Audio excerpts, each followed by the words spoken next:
이스라엘 백성들이 54일 만에 예루살렘 성벽을 건축하였잖아요. 그리고 모여서 하나님의 말씀을 듣습니다. 그리고 그들이 지키지 않은 절기였던 이 초막절을 그들이 지켜 행합니다.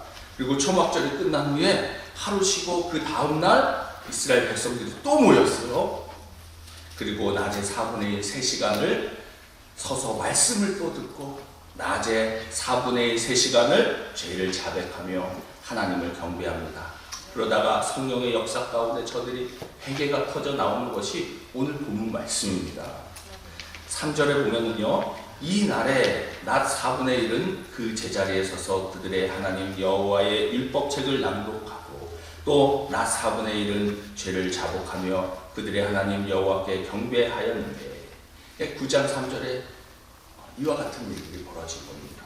3시간 동안 말씀을 듣고 3시간 동안 기도하면서 저들이 통해 자백하면서 고백하는 말이 무엇입니까? 오늘 본문 말씀이에요. 그 중에 33절입니다. 그러나 우리가 당한 모든 일에 주는 공의로우시니 우리는 악을 행하여 싸우나 주께서는 진실하게 행하셨음이니라. 저들이 이구동성으로 하는 말이 뭐예요? 우리가 악을 행하였다는 겁니다. 우리가 하나님께 신실하지 못했습니다. 그런데도 하나님께서는 우리에게 진실하게 행하였습니다. 하나님은 항상 우리에게 진실했습니다. 우리가 악을 범했는데도 그럼에도 하나님이 우리에게 신실하셨다는 것이 이스라엘 백성들의 고백입니다. 오늘 본문 느헤미야 9장은 하나님의 신실하심을 자신들의 과거에 역사하셨던 여러 세대를 통해서 자신들에게 역사하셨던 것을 고백하는 거예요. 그 가운데 자신들의 죄악을 고백하는 것이 본문 말씀이죠. 오늘은 하나님의 신실하심과 우리의 죄악이라는 말씀으로 제목으로 말씀을 선포하고자 합니다. 첫 번째 7절 8절에 보면 믿음의 조상 아브라함으로부터 이제 자신의 과거를 쭉 회상하는 내용이 나오는데요. 사실 아브라함의 선택하는 거에 뭐 하나님의 신실하심이 무엇이 있겠느냐 생각하겠지만 하나님의 은혜죠. 그렇지 않습니까? 아브라함 집안은 우상을 섬기던 집안입니다. 그러니까 우상을 섬겼던 그 가정에서 몇 세 때 부르신 거예요? 75세 아브라함을 부르신 거예요. 뭐 20대나 30대도 아니고 다 진짜 청춘이 다 흘러간 75세 아브라함을 불렀다는 겁니다. 이게 은혜가 아니면 무엇이냐는 거예요. 그가 거룩해서 능력이 있어서 실력이 있어서 하나님이 부르신 겁니까? 아니죠. 하나님이 은혜로 아브라함을 부르신 거예요. 여러분, 하나님은 오늘도 우리를 은혜로 부르시는 줄 믿으시기 바랍니다. 아브라함이 하나님의 말씀에 순종함으로 본토 친척 아비의 집을 떠나 고향을 떠나는 것이 하나님의 말씀에 순종하여 약속의 땅을 향하여 걸어갑니다. 그러나 아브라함은 위기의 때를 만나는 순간순간마다 하나님의 뜻과 방식대로 사는 것이 아니라 자신의 뜻과 방식대로 살았잖아요. 예를 들면 그는 자신의 생명을 지키기 위해서 사랑하는 아내를 누이라고 속였죠. 2번이나 속여요. 저는 이런 부분을 보면서 어떻게 하나님이 이런 아브라함을 끝까지 데리고 쓰시느냐? 이런 생각이 드는 거예요. 이해가 되지 않습니다. 그렇지 않습니까? 아니, 남편이 아내를 보호해야 되는데 자기 살겠다고 자기 생명 보존하겠다고 아내를 누이라고 속여서 내놓은 거예요. 더 나아가 아브라함은 하나님의 약속을 저버리고 약속의 아들을 주시겠다는 하나님의 말씀, 그 약속을 저버리고 여종 하갈을 통해 육신의 아들 이스마엘을 낳지 않습니까? 그런데도 하나님은 그를 버리지 않으세요. 약속을 어긴 아브라함에게 약속하신 대로 이삭을 선물로 주셨습니다. 허물 많은 아브라함을 연단하여 믿음의 조상으로 세우셨다는 겁니다. 이것이 하나님의 신실하심입니다. 여러분, 이런 하나님의 신실하심을 아십니까? 과거 우리나라도 보면은요, 아브라함처럼 우상을 섬기던 민족 아닙니까? 산에 가서 절하고 물에 물 한 그릇을 떠다 놓고 정성을 들고 돼지머리 앞에 고사를 지내고 용하다는 점쟁이 찾아다니고 그렇다고 예수 믿는다고 말씀대로 사냐? 믿은 후에도 돈을 우상으로 섬기고 살아가고, 그런데도 하나님이 우리를 포기하지 않으셨다는 거예요. 동방의 예루살렘이라 불릴 정도로 하나님이 우리나라의 붕에 불길을 타오르게 하신 거예요. 그런데도 하나님이 우리를 버리시지 않으신 겁니다. 아브라함을 단련하여 믿음의 조상으로 만드신 하나님께서 우리 믿음의 사람들을 단련하여 믿음의 사람들로, 일꾼들로 세워 가십니다. 이것이 하나님의 신실하심입니다. 우상 숭배했던 우리를, 우리 마음대로 살았던 우리를 하나님은 버리지 아니하셨다는 거예요. 포기하지 아니하셨다는 거예요. 이것이 하나님의 은혜, 신실하심이 아니고서 무엇입니까?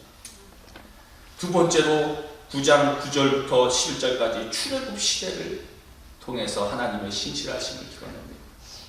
이스라엘 백성들이 400년 동안 이집트에서 종살이하다가 해방되지 않았습니까? 그러나 문제가 생겼어요. 뒤에서 중무장한 애굽의 군사들이 막 추격해 옵니다. 앞에는 홍해가 가로막고 있었어요.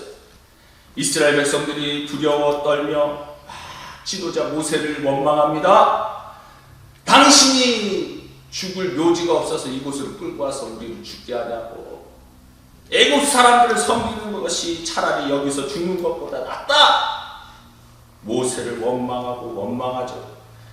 그런데도 하나님은 애굽 타령하고 원망하는 이 백성들을 포기하지 아니하십니다. 버리지 않으십니다. 오히려 저들을 위해서 바다에 길을 내시잖아요. 이것이 하나님의 신실하심입니다. 우리들은 어떻습니까? 우리들도요, 하나님의 말씀대로 산다고 하지만 조금만 문제가 생기면 하나님을 원망하잖아요. 이럴 바에야 차라리, 이런 말을 얼마나 많이 합니까? 이럴 바에야 차라리 내가 한국으로 돌아가는 것이 낫다. 이럴 바에야 차라리 결혼하지 않는 것이 낫고, 이럴 바에야 차라리 믿음 생활하지 않는 것이 낫다. 조금만 문제가 생기면 환경을 탓하고 하나님을 원망하죠. 그런데도 우리 하나님께서는 우리를 버리지 아니하십니다. 홍해를 가르시고 길을 내신 하나님께서는 우리를 위해서 우리가 보지 못하는 길을 준비해 놓으세요. 이것이 하나님의 신실하심 아닙니까? 세 번째로 40년 동안의 광야 시대를 말하고 있어요. 9장 12절부터 21절까지 광야 시대를 말하고 있습니다. 그곳에서 행하신 하나님의 신실하심. 이스라엘 백성들이 하나님의 약속하신 젖과 꿀이 흐르는 가나안 땅에 40일이면 들어갈 수 있는 길을 무려 40년 동안 매일 돌아가다 들어가게 하시지 않습니까? 40년의 광야 생활은 불신앙과 원망으로 얼룩진 생활이었죠. 훈련시키는 기간이었습니다. 저들은 조금만 목이 마르고 배고프면 하나님을 원망하죠. 어려움 만나고 문제 부딪히면 하나님을 원망합니다. 지도자를 원망합니다. 더 나아가 하나님을 불신합니다. 그런데도 하나님은 저들을 버리지 아니하십니다. 저들에게 만나와 메추라기를 공급하시고 반석에서 물을 공급해 주시고 구름기둥과 불기둥으로 저들을 인도해 주셨습니다. 구름기둥과 불기둥은 하나님의 보호하심, 인도하심을 상징하고 있는 현현입니다. 구름기둥과 불기둥으로 저들을 인도하신다는 말은 하나님께서 원하시는 길로 저들을 인도하셨다는 거예요. 광야에서 불평불만으로 가득 찬 저들을 훈련시키셨습니다. 여러분, 우리는 어떻습니까? 우리들은 하나님께 받은 것이 참 많잖아요.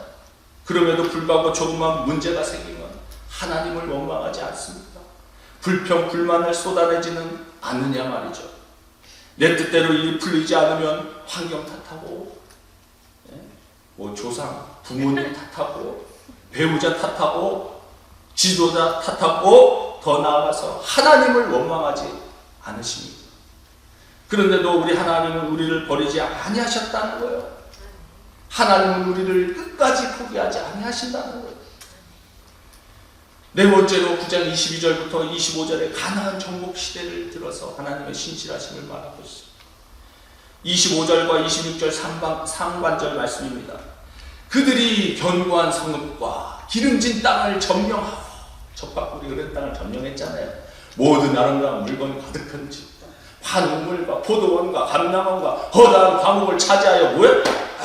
배불리 먹고 살찌고, 주의 큰 복을 즐겨 싸우나 그들은 순종하지 아니하고 주를 거역하며. 이스라엘 백성들이 가나안 땅을 정복했잖아요. 여리고성을